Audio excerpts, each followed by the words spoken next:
بسم اللہ الرحمن الرحیم۔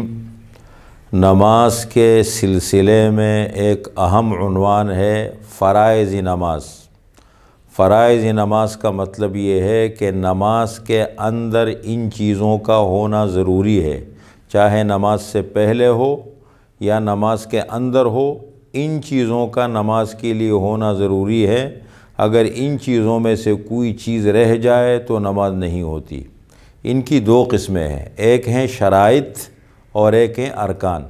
شرائط کا مطلب یہ ہے کہ نماز سے پہلے ہے، ابھی نماز میں ہم داخل نہیں ہوئے، داخل ہونے کا ارادہ ہے، ان چیزوں کا پہلے ہونا ضروری ہے، ان کو شرائط نماز کہتے ہیں۔ اور ایک ہیں ارکان نماز، جو نماز شروع کرنے کے بعد نماز کے اندر داخل ہو گئے تو نماز کے اندر ان چیزوں کا ہونا ضروری ہے۔ تو ان کو میں آپ کے سامنے ذکر کرتا ہوں۔ مین عنوان ان کا ہے نماز کے فرائض۔ تو ایک ہیں شرائط اور ایک ہے ارکان۔ شرائط کیا کیا ہیں؟ نمبر ایک، بدن کا پاک ہونا، کہ انسان جب نماز کا ارادہ کرے تو اس کا جسم پاک ہو۔ نمبر دو، کپڑوں کا پاک ہونا، جن کپڑوں میں نماز پڑھ رہا ہے، جس مصلی پہ نماز پڑھ رہا ہے، یا جو کپڑے ہے، ٹوپی ہے، دوپٹہ ہے خاتون کے لیے، جو بھی اس کا لباس ہے، ان کا پاک ہونا ضروری ہے۔ نمبر تین، جگہ کا پاک ہونا، جس جگہ نماز پڑھ رہا ہے وہ جگہ پاک ہونی چاہیے۔ نمبر چار، ستر عورت کا ہونا، کہ انسان کا ستر ڈھکا ہوا ہو، ناف سے لے کر کے گھٹنوں تک اس کا جسم ڈھکا ہوا ہو۔ مرد کے لیے ستر ہے کہ اس کا جسم ناف سے لے کر کے گھٹنوں تک ڈھکا ہوا ہو، یہ فرض میں آتا ہے۔ اگر اتنا لباس بھی میسر نہیں تو پھر اور مسائل بنتے، لیکن یہ ہے کہ کم از کم اتنا لباس ہونا ضروری ہے۔ اور عورت کے لیے چہرے کے علاوہ، ہتھیلیوں کے علاوہ اور پاؤں کے علاوہ اس مکمل جسم ڈھکا ہوا ہو، اس کو ستر عورت کہتے ہیں۔ نمبر پانچ، وقت کا ہونا، نماز کا وقت ہونا ضروری ہے۔ جب تک کسی نماز کا وقت داخل نہیں ہوا تو اس وقت تک وہ نماز نہیں ہوتی۔ ان الصلاۃ کانت علی المؤمنین کتابا موقوتا، اللہ تعالیٰ نے ہر نماز کے لیے ایک وقت رکھا ہے، تو اس وقت کا ہونا ضروری ہے۔ نمبر چھ، قبلے کی طرف رخ کرنا، قبلہ رخ ہونا، یعنی اگر قبلہ معلوم ہے اچھی طرح تو قبلہ رخ ہونا ضروری ہے، ورنہ نماز نہیں ہوگی۔ ہاں، اگر انسان ایسی جگہ پہ نماز پڑھتا ہے کہ مسافر ہے یا کسی ایسی جگہ میں ہے کہ قبلے کا پتہ نہیں لگ رہا، تو جب تک آس پاس کوئی انسان موجود ہو پہلے معلوم کرے گا، اس سے پوچھے گا، پھر اس کے بعد نماز پڑھے گا۔ اور اگر کوئی بتانے والا نہ ہو تو پھر تحری کرے گا۔ تحری کا مطلب یہ ہے کہ خوب سوچ و بچار کرے گا، ہر طرف دیکھے گا، تسلی کرے گا، پھر اپنا ایک غالب گمان کہ میرا خیال یہ ہے اور میرا غالب گمان یہ ہے کہ قبلہ رخ یہ ہے، اسی کے مطابق نماز شروع کرے۔ دوران نماز اگر اسے پتہ لگ جائے کہ یہ غلط تھا تو نماز کے دوران پھر جائے، اور اگر کسی نے بتا دیے تو دوران نماز قبلے کی طرف پھر جائے۔ تو اس کو کہتے ہیں قبلے کی طرف رخ کرنا۔ نمبر سات، نیت کرنا، یعنی نماز کی نیت کا ہونا ضروری ہے۔ اور نیت کے بارے میں پہلے بتا چکا ہوں کہ النیت القصد، نیت دل کے ارادے کا نام ہے۔ جب دل میں ارادہ کر لیا کہ فلاں نماز میں پڑھ رہا ہوں تو بس نیت انسان کی ہو گئی۔ تو یہ وہ چیزیں ہیں، 7 چیزوں کا ذکر ہم نے کیا، ان کو کہتے ہیں شرائط نماز۔ نماز سے پہلے ان چیزوں کا ہونا ضروری ہے۔ اور دوسرے نمبر پر ہیں ارکان نماز، کہ نماز شروع کرنے کے بعد ایک ہے تکبیر تحریمہ، پہلا والا اللہ اکبر جس سے ہم نماز شروع کرتے ہیں، اس کو تکبیر تحریمہ کہتے ہیں۔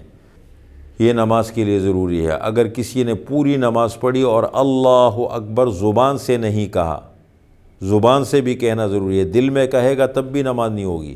زبان سے اللہ اکبر نہیں کہا، آخر تک کھڑا رہا، اس کی نماز نہیں ہوگی۔ اور پہلے بھی میں اس کی وضاحت کر چکا ہوں، ایک ہے تکبیر تحریمہ اور ایک ہے تکبیرات انتقالات۔ تکبیر تحریمہ پہلا والا اللہ اکبر ہے جس کے ذریعے سے ہم نماز شروع کرتے ہیں، یہ فرض ہے نماز کے اندر۔ اور ایک تکبیراتی انتقالات کے ایک رکن سے دوسرے رکن میں ہم منتقل ہوتے ہیں، جیسے رکوع میں جانا، سجدے میں جانا، سجدے سے اٹھنا، پھر سجدے میں جانا، پھر سجدے سے اٹھنا، ان کو تکبیراتی انتقالات کہتے ہیں، اور یہ سنت ہے۔ تکبیراتی انتقالات سنت ہے اور تکبیر تحریم فرض ہے۔ نمبر 2، قیام، کھڑا ہونا۔ اگر ایک آدمی ہے، مرد ہے، عورت ہے، قیام پر قدرت رکھتا ہے، بیٹھ کے نماز پڑھے گا تو نماز نہیں ہوگی۔ قیام فرض ہے تو قیام کا ہونا ضروری ہے۔ ہاں، اگر معذور آدمی ہے تو پھر اس کے لیے گنجائش ہے، وہ بیٹھ کے نماز پڑھ سکتا ہے۔ نمبر 3، قراءت۔ قراءت کا مطلب یہ ہے قرآن کریم میں سے کچھ پڑھنا۔ فرض نماز کی پہلی 2 رکعتوں میں قراءت کرنا واجب ہے۔ قراءت کرنا خود فرض ہے، لیکن پہلی 2 رکعتوں میں کرنا یہ واجب ہے۔ اگر رہ جائے تو دوسری 2 رکعتوں میں کرے گا، لیکن سجدہ سہو لازم ہو جائے گا۔ اور سنت نماز ہے، واجب نماز ہے، نفل نماز ہے، ہر رکعت کے اندر قراءت کرنا یہ فرض ہے۔ نمبر 4، رکوع کرنا۔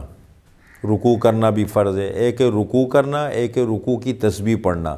تو رکوع کرنا فرض ہے اور رکوع کی تسبیح کرنا یہ ہے سنت۔ نمبر 5، سجدہ۔ سجدہ کرنا فرض ہے، دونوں سجدے فرض ہے، اور سجدے کے اندر تسبیحات کا پڑھنا یہ سنت ہے۔ نمبر 6، قاعدہ آخرہ۔ قاعدہ آخرہ کا مطلب التحیات پہ جو ہم بیٹھتے ہیں، ایک تو التحیات پڑھتے ہیں، تو التحیات کا پڑھنا تو واجب ہے، چاہے 2 مرتبہ بیٹھے 4 رکعت والی نماز ہو یا 1 مرتبہ بیٹھیں، التحیات کا پڑھنا واجب ہے، اور یہ بیٹھنا اس کو قاعدہ کہتے ہیں۔ اگر پہلا قاعدہ ہے 4 رکعتوں والی نماز 2 رکعت کے بعد بیٹھیں تو یہ بیٹھنا واجب ہے، اور 2 رکعت والی نماز ایک ہی مرتبہ بیٹھنا ہے تو وہ فرض ہے۔ قاعدہ آخرہ فرض ہے اور قاعدہ اولیٰ جو ہے یہ واجب ہے۔ نمبر 7، اپنے ارادے سے نماز ختم کرنا۔ ایک ہے لفظی سلام کے ساتھ نماز ختم کرنا، السلام علیکم ورحمۃ اللہ، السلام علیکم ورحمۃ اللہ، یہ ہے واجب۔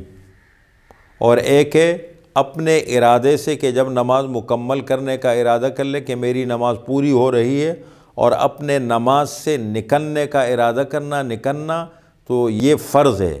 اور لفظ السلام علیکم کہہ کے نماز ختم کرنا یہ ہے واجب۔ تو یہ ہیں نماز کے فرائض جو میں نے آپ کے سامنے ذکر کر دیے، شرائط کے بارے میں بھی بتایا اور ارکان کے بارے میں بھی بتایا۔ ان فرائض کے بارے میں یہ گزارش ہے، نماز کے لیے ان کا ہونا ضروری ہے۔ اگر خدا نخواستہ یہ رہ جائے اور نماز کے اندر سلام پھیرنے سے پہلے یاد آ جائے تو اس کو ادا کر لے، اسی فرض کو جو رہ گیا ہے، سجدہ سہو کر لے، نماز ہو جائے گی۔ تاخیر ہو گئی تو نماز ہو جائے گی، اور اگر بالکل رہ گئی ان میں سے کوئی چیز اور سجدہ سہو ہی نہیں کیا تو پھر نماز کسی صورت میں نہیں ہوگی۔